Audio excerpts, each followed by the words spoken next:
Well, people, it's official. I have now finally experienced Barbenheimer. I'm a bit late. It's like 2 months late because these movies came out in July 21st, and it's now September 14th when I saw the movies. But as you may know, obviously, if you've watched the channel for a while now, you know that I did see Barbie when it first came out. Watched the opening weekend and absolutely loved it. I wanted to watch Oppenheimer as well, but I really just because of like scheduling and like time issues, I only had the chance to watch one movie and I was like, okay, I'll probably like Barbie more, so I'm going to watch that instead. So I watched Barbie, absolutely loved it. You can of course check out my full review for that on the channel from a couple months ago. But today we are talking Barbenheimer because again, we're late, but still, I got to experience it. And, honestly, when Barbenheimer first came out, one of the things I was most disappointed about with it was not only the fact that I didn't get to do the whole Barbenheimer thing and do the double feature, but mainly just the fact that, like, because, I spend quite a bit of time on TikTok, and I was seeing so many people talking about how, like, Barbenheimer was, like, the perfect date idea and all this stuff. And I was sitting there like, man, I wish I had a girlfriend to go see Barbenheimer with, and I didn't. But, well, I know some of you probably don't care about this, but some of you maybe do. Give you a little bit of a scoop on my personal life here. This time, I don't have a girlfriend, but I did have a girl who's a friend who in the future may potentially be more than a friend. But, we'll see how things go. But it's off to a good start. A girl that was a friend. Hadn't seen Barbie and asked me about it. I was like, oh yeah, I saw it. And she was like, oh man, I really wish I could see it. I was like, wow, we should go watch it together. And then you know what? We can watch Oppenheimer as well, do the Barbenheimer double feature. She was like, sure, yeah, let's do it. So we did. And man, it was amazing. This was what a great experience Barbenheimer was. Even after seeing Barbie for the first time already, watching it the second time and experiencing Oppenheimer for the first time as well. I had my great Barbenheimer t-shirt that I wore. I wore that the first time when I saw Barbie, but I am now, wearing it once again. And actually, this time I also had my I Am Knuff sweatshirt, which I also wore as well, which made a great addition. But let's talk about Barbenheimer. I mean, I've kind of already been doing that, but so like I said, we did do the double feature. We went to a theater that I'd never been to before because, as you know, I just started college, and so I'm living in a new area now. The theater itself was pretty nice, really big, but like not a lot of people were there. To be fair, it was a Thursday afternoon, so I didn't expect a whole lot of people there. We saw Oppenheimer first, and then Barbie, and Oppenheimer.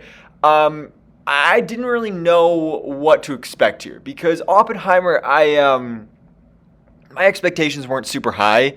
I mean, there was a reason I wanted to, when the movies first came out, when I had the choice to see one or the other, I chose Barbie, was because I didn't have a whole lot of interest in Oppenheimer. Honestly, I didn't really know a whole lot about it. I knew it was about J. Robert Oppenheimer and this guy who made the atomic bomb and all that. And I'm not huge into history, so I wasn't really entertained by the story aspect of what it was going to be about. But the big selling point, honestly, for me was just the cast. Like the star-studded cast here that is Oppenheimer. So that was what I was most looking forward to here. But I was really dreading the 3-hour runtime, especially because I heard how, like, the poster has this big explosion on it, but it's not a very action-packed film. It's a very slow-paced, a lot of talking type of movie, which I know a lot of people don't like. Personally, I do enjoy those types of films normally, but I was still really concerned with this because I thought like the subject matter wouldn't be totally interesting to me. But I got to be honest, like my expectations were exceeded. I really enjoyed Oppenheimer.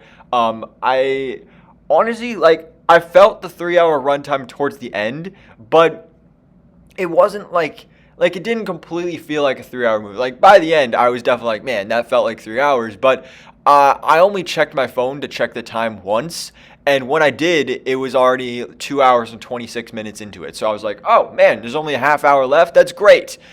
So it was actually a really great film. Again, really wasn't expecting a whole lot from it. Hadn't heard. I'd heard so many things. Like some people say they really love it, and then some people say it's Christopher Nolan's worst movie ever. Now, I haven't seen a whole lot of Christopher Nolan movies. I've seen obviously the Dark Knight films, but other than that, I haven't seen any other Christopher Nolan movies.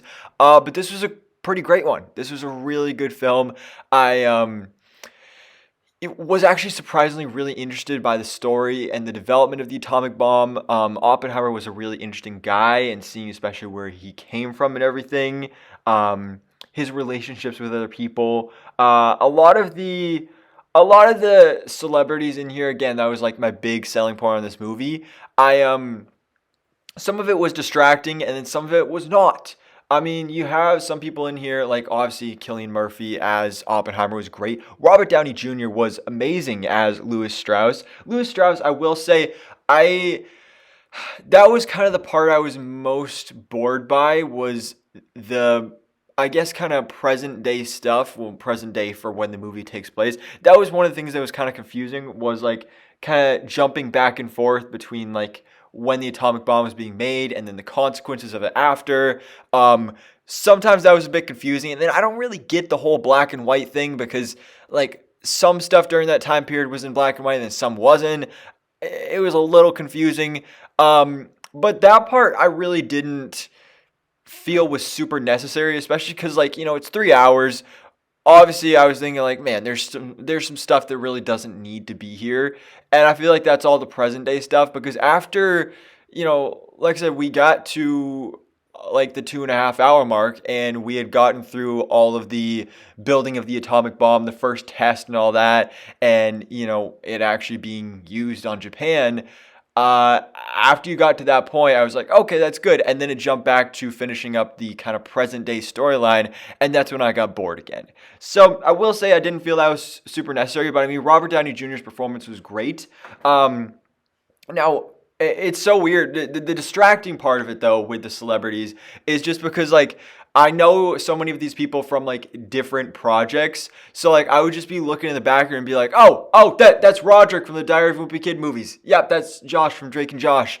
Oh, this scene is literally Iron Man, Green Goblin, and Polka Dot Man all together in one scene. Oh, Rami Malek. Like it was great though, because like honestly, I feel like if I didn't know the actors, I wouldn't feel super connected to the characters, because a lot of these characters are really having small roles in the film, and if I didn't know the actor, I probably wouldn't connect to them as much. And I know I've heard other people mention that as well. Kind of a smart move from Christopher Nolan, because like, I mean, a 3 hour movie, you have these many characters. You would think with a 3 hour movie you would have time to develop all of them, but you don't. And they didn't. But I think the fact that you had these well-known actors really actually helped with that fact. So I did enjoy that. And yeah, Oppenheimer really just, it blew my expectations out of the water. It's definitely not something I'm going to rewatch anytime soon, because again, it's 3 hours, and it's a hefty watch, but I enjoyed it for the one time. I may watch it again like 10 years from now. But I am glad that we watched Oppenheimer first and then Barbie, because Oppenheimer, you watch it, it kind of puts you in a diluted, not so fun mood, and then you go into Barbie and it's the complete opposite. And like I said, I'd already seen Barbie the first time, but it was so good that I wanted to watch it a second time. And I have to say, honestly, I enjoyed Barbie even more the second time. Now, part of that is just because of my experience the first time, because I watched Barbie the first time with a friend who was a guy, and he didn't really like it because of how men were portrayed in the film, even though, it's supposed to be metaphorical, but whatever. He wasn't a fan of it, and so that kind of impacted my mood and outlook on the film. But watching it with a woman completely changed my perspective, and she loved it. She said it was an 11 out of 10. And personally, I would too. I mean, before I would have said it was maybe like an 8 or an 8.5, but honestly it's like a 9.5 or 10 out of 10. Like, it was a really great film, and watching it the second time, you can kind of see things coming, see things that are foreshadowed, and I really enjoyed seeing that. just like the acting is great here. All the different characters were amazing. The set design, the cinematography was all beautiful. Man, the music still my favorite part of this movie is "I'm Just Ken," and then also Ryan Gosling as Ken singing "Push." Um, the two best parts of the movie is Ryan Gosling singing. Ryan Gosling, great singer. I love him in La La Land. La La Land, my favorite movie of all time. Um, so I love seeing him here. Ryan Gosling was great as Ken. Ken is such a relatable character. And now, like I said, I started college, and so I have an apartment now, and I'm now officially going to start calling that my Mojo Dojo Casa House, because yeah, Ken is my inspiration right here. Because of this movie, I have realized I am Knuff. Really, this has impacted my life so dearly. There's just so many great parts of this film. It's inspirational, and it's such a thought-provoking film. Like, it's very message heavy, but it's so approachable. Like, you could watch this and like not understand or not care about any of the message stuff and still enjoy it, I think, just because it's on its own just works as an entertaining film. But when you look deeper at the levels, and even some of it which isn't so deep, it's very surface level, it's very impactful and a very powerful film, which is not something I ever expected to get from a live action Barbie movie. But we got it, and I'm so happy with it. So I do still like Barbie more than Oppenheimer, but I did really enjoy Oppenheimer as well, and I'm so glad that I finally got to experience the Barbenheimer double feature. It was just so much fun and so worth it. I mean, 5 hours in the theater, that's a lot of time, but it was enjoyable, and like I said, it was very extremely worth it. I'm glad I got to enjoy this opportunity. So anyways, guys, did you experience Barbenheimer? Probably a couple months ago when the movies actually came out, but let me know your own experiences down in the comments below. Which one did you prefer more? Do you like Oppenheimer more? Do you like Barbie more? Did you like both of them? Do you not like one of them? What were your favorite parts? Let me know in the comments below. But for now, guys, thanks so much for watching. Please drop a like if you enjoyed this video and hit the subscribe button so I keep you up to date on everything that goes on in the movie life.